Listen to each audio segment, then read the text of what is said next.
Hello and welcome, ladies and gentlemen, to the news from SABA satellite channel from Marib. Here are tonight's top stories.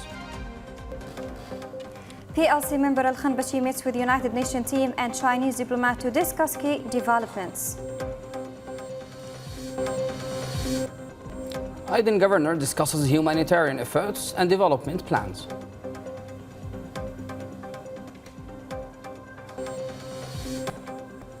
Arab League condemns Israeli violations against Palestinian prisoners, calls for investigation.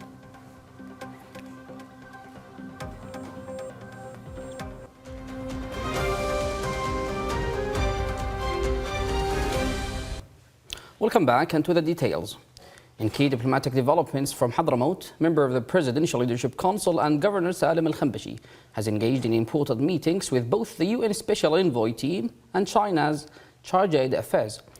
In his meeting with the team from the office of the UN Special Envoy to Yemen, headed by Roxana Yelena, Al-Khanbashi discussed security, military and economic developments in Hadramaut, focusing on the return of stability, public peace and the normalization of daily life. The UN team praised Hadramaut's leadership and pledged continued support for peace initiatives and a comprehensive political solution for Yemen.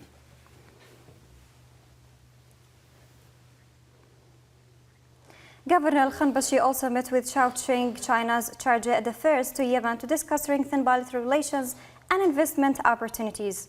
They focus on expanding cooperation in development projects. Xiao reaffirmed China's commitment to supporting Yemen's political solution, peace and stability. He also confirmed China's support for upcoming South-South dialogue and emphasized increasing Chinese investment in vital sectors across Yemen.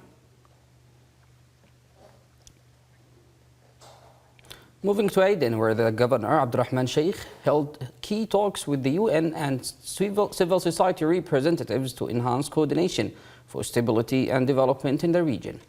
In the meeting with George Aldrich, Senior Advisor for Security and Safety at the United Nations, the discussion focused on the ongoing humanitarian efforts and service projects aimed at meeting the needs of Aden and surrounding areas. Sheikh emphasized the importance of moving international organizations' headquarters from Houthi-controlled areas to Aden, ensuring more effective and distribution and operational efficiency to reach those in need more effectively.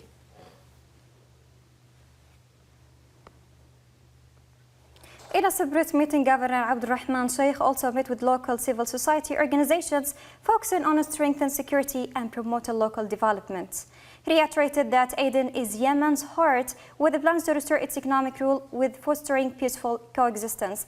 Sheikh highlighted the removal of military forces from the city with specialized security agencies taking their place, stressing that improving public services is a shared responsibility for all. During her participation in a conference in Cairo, Dr. Shafiqa Saeed, head of Yemen's National Women's Committee, engaged with prominent Egyptian religious leaders to discuss women's rights and the importance of religious moderation. Dr. Saeed, during her participation in the conference on investing in religious and media discourse, which focuses on protecting and empowering women, emphasized the importance of adopting a moderate religious discourse to address the issues facing women, particularly in Yemen. She discussed the need to challenge foreign ideologies that undermine the role and status of women in society. In her meetings with Dr. Muhammad Al-Dawaini, Deputy of Al-Azhar, and Dr. Nadir Ayad, the Grand Mufti of Egypt, she explored Al-Azhar's experience in developing an enlightened religious discourse that safeguards women's rights. They stressed the importance of empowering women to play a more active role in society, free from extremism. Yemen's ambassador to Jordan, Dr. Jalal Faqira, held key meetings today with Jordanian officials to discuss strengthening educational ties and enhancing customs cooperation. Dr. Faqira met with Jordan's Minister of Higher Education and Scientific Research, Dr. Azmi Mahfada, to discuss strengthening educational cooperation between the two countries. Ambassador Faqira praised Jordan's substantial support for Yemeni students and researchers, highlighting the support extended in primary, secondary, and higher education institutions. Minister Mahfada reaffirmed Jordan's commitment to facilitating the education of Yemeni students in Jordanian schools and universities.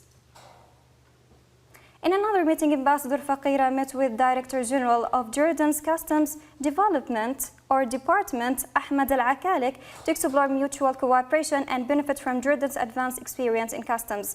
Al-Akalik expressed the department's readiness to provide all necessary facilitation for Yemeni citizens living in Jordan and to contribute to building the capacity of Yemen's customs staff. Yemen's ambassador to Cuba, Mohammed Nasser, met with Vladimir Gonzalez, the director of the Cuban Ministry of Foreign Affairs Protocol Department, to discuss ways to strengthen bilateral relations and consult on issues of mutual interest.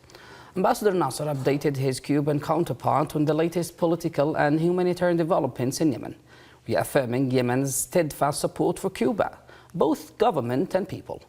He emphasized that the support reflects the deep friendship and cooperation between the two nations. In turn, the Cuban official expressed his country's interest in Yemen's developments and reiterated Cuba's ongoing support for Yemen in facing current challenges. The discussion also touched on regional and international matters of mutual concern. In our top regional news tonight, the Arab League has strongly condemned Israel's continuous violations against Palestinian prisoners, including the recent death of Khalid al-Saifi, age 67, who died after being released from Israeli custody in critical condition. The League described this as part of a broader pattern of neglect, including withholding medical care and using prisoners as test subjects. It called these actions violations of international law and held Israel responsible for Saifi's death. The Arab League urged for an immediate international investigation into medical neglect in Israeli prisoners and called for the release of critically ill prisoners for treatment abroad.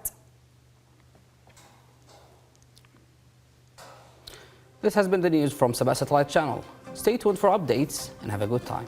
Have a good time.